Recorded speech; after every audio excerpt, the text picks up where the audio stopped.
Since 1991, the Russian ground army has shrunk 5 times personnel-wise. At the same time, active tanks-wise, it shrunk 18 times. When it comes to total tanks, including old stored ones, its tank force shrunk a little under 5 times. For the US Ground Army and Army National Guard, since 1991, its personnel shrunk a little under 50%, yet its total tank force, including old stored tanks, shrunk some 2.5 times. Now, why is that? Wouldn't all those tanks be worthy additions to the fighting force? Why not keep old tanks in storage? And would those tanks even see fighting in a big war? This video will try to answer all that.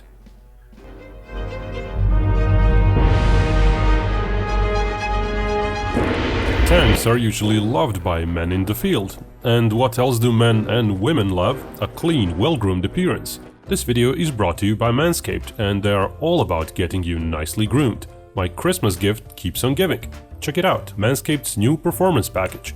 Let's see what you get. The Lawnmower 4.0, waterproof cordless trimmer. Skin-safe technology means no cuts on your sensitive areas.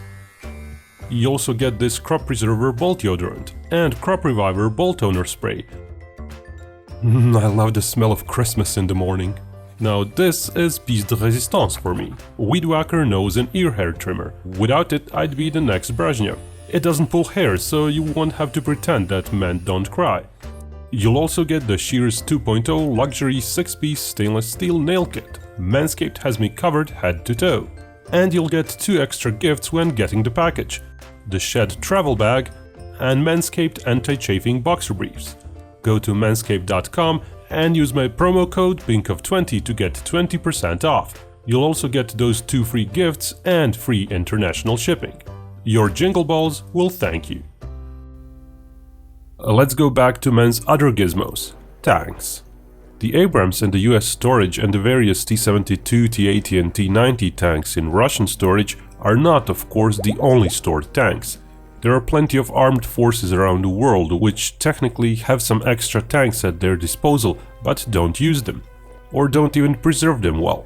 T-55s were, for example, staples of tank forces for decades for many countries, yet no one is really storing them in numbers in case of an all-out war. A decade or two ago, Russia had actually many more tanks stored, tens of thousands of various T-72s, T-64s and so on.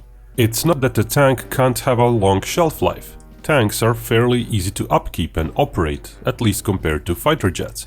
Their hulls can last for 100 years if needed. If one has a production line for various subsystems and keeps changing those subsystems when the original requires a replacement, a tank could be kept in service for decades and decades. This is actually happening for real too. Pretty much all of the US Abrams in use today were produced in the 1980s. But they have been rebuilt to be as good as new. Russia is doing the same with their tanks. The majority of their tanks are from the 1980s as well, only modernized. So the same could be done with T-55s in theory, or M60s for the US Army.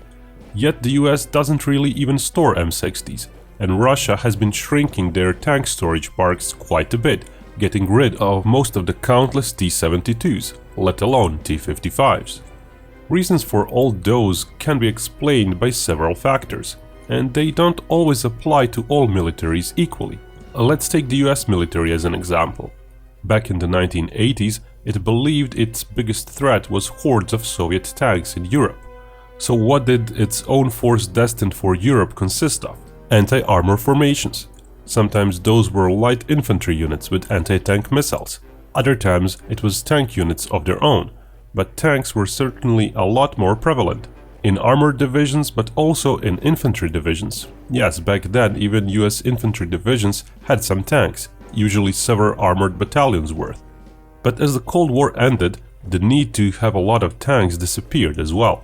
What the US Army focused on from 2000s onwards was to be able to deploy its forces halfway around the world quickly, not just keep its units parked in Europe like during the Cold War, or keep units' vehicles, like tanks, stored in Europe, while actual personnel would be flown in by airliners.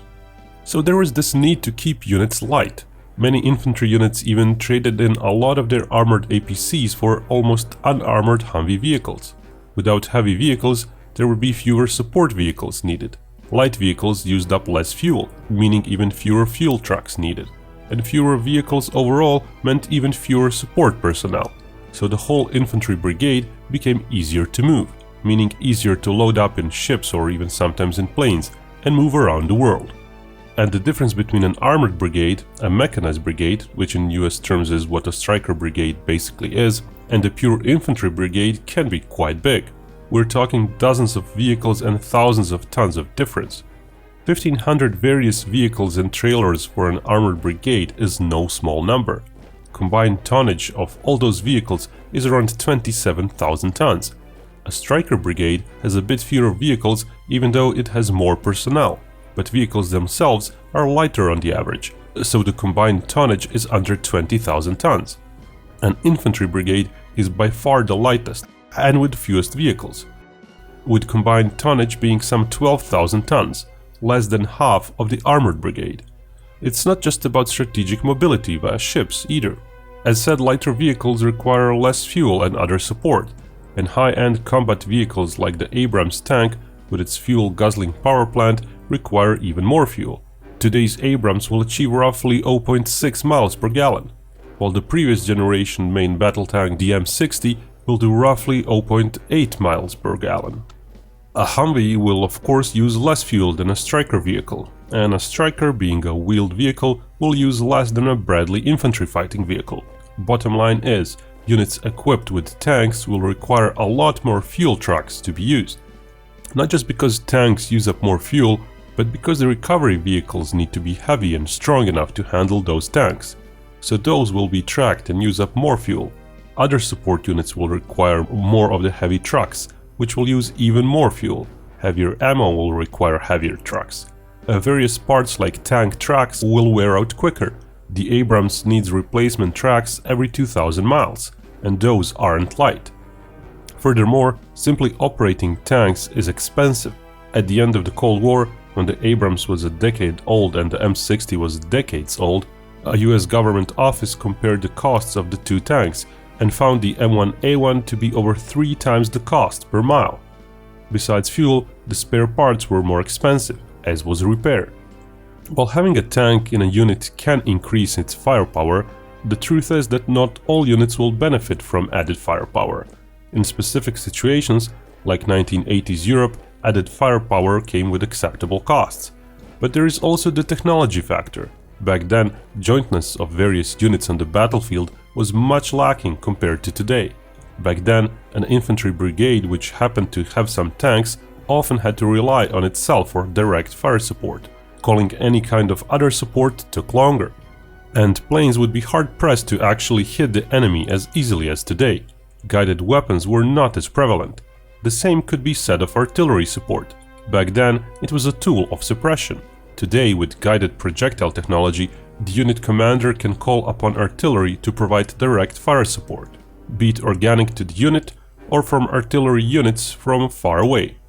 Communications and precision enabled units to become lighter and to share fire support better, so units did not have to hold so much of their own fire support anymore.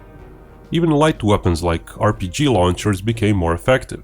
In the 1980s, tanks inside infantry brigades were mostly expected to just provide general fire support, hitting those bunkers, destroying trucks and other light vehicles, and if there happened to be enemy tanks, try to help with that too. But systems like the AT-4, Carl Gustaf or SMA have all changed over the decades. They got much better sights, so in practice today's rocket-propelled rounds, even though unguided themselves, will hit their targets more often, at longer ranges and with greater effect, compared to the 1980s. Again, eating a bit into the role of what a cheap old tank could offer. More complex guided systems like the Javelin have also become more prevalent in use against a wide range of targets, be it bunkers or tanks, at platoon level. Compared to a brigade with some basic unmodernized T-72 or M60 tanks, a brigade with access to all the modern components, both those organic to the unit and those outside it, can be effective in different ways. It will deploy to the front quicker and it will use less resources in being deployed. In some situations, like attacking enemy positions over an open field, it will do worse than a unit equipped with all tanks. but just how much worse, knowing that a lot of work would be done by various aircraft and artillery fire support in both cases, is debatable. Let's go back to those differences in types of brigades for a moment. The current US Armored Army Brigade has little over 4,100 personnel, but let's see how it is distributed.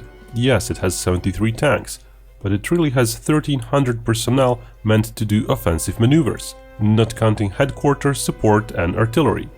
A mechanized brigade, in this case a striker brigade, has no tanks, no heavy infantry fighting vehicles, nor is its artillery self-propelled. But it is still mobile, has some protection, and still packs some punch. Also, it has roughly a third more of actual soldiers dedicated to offensive ops, which are meant to be right there on the front line. The HQ and field artillery units are quite similar in both brigades, but the heavier vehicles lead to bigger support and engineer battalions with more personnel, even though actual combined arms units have fewer troops.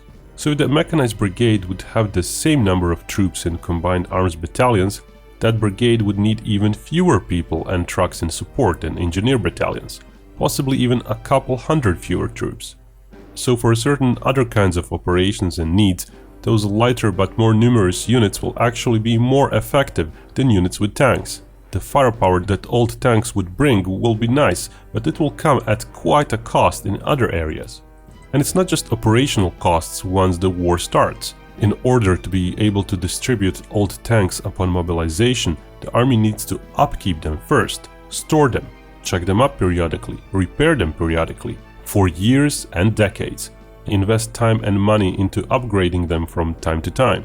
Otherwise, a T-72 without any sensors or computers might have worse capabilities than a squad of infantrymen with advanced systems like the Javelin, especially at night or in adverse weather. They might also not compare well to a scout troop spotting a target for an outside fire support platform. Also, tanks are still fairly complex. People using them need to be trained. Simply giving old stored tanks to people with little training will result in those tanks being horrendously misused. Or worse, those people will get killed, wrongly thinking they're less at risk than they are. It's not just a matter of mobilizing enough population to double the army within months. It's also a matter of finding enough skilled people to use those tanks. That will most likely not happen. Swelling the Russian army from 300,000 to 600,000 is easy if mass mobilization happens, but finding enough skilled people to operate not just thousands more tanks required to double the force, but to add even more tanks to units as added fire support, that is going to be mission impossible. At least for a year or two. While training courses could teach the very basics within weeks, being an even remotely effective tank crew requires experience, which is why operating tanks is not usually given to mobilized or conscripted personnel. Even old retired tank crews wouldn't be so plentiful that Russia could just find enough of them to man a few tens of thousands of tanks. And within a year or two, a war might already be decided. Which is why Russia and the US do not store countless old tanks anymore. Yes, they store some, Russia more than the US, but most old tanks have been disposed of, and what's left are in both countries tanks that can be standardized with what's actually in service. A tank model that would not require a different logistic system. It's all about the balance, storing the right amount of tanks and not storing tanks that are too old. Tomorrow's wars seem likely to be focused on different parts of the world than what the Cold War projections focused on. At those new battlefronts, mass army formations out in the open will not really happen.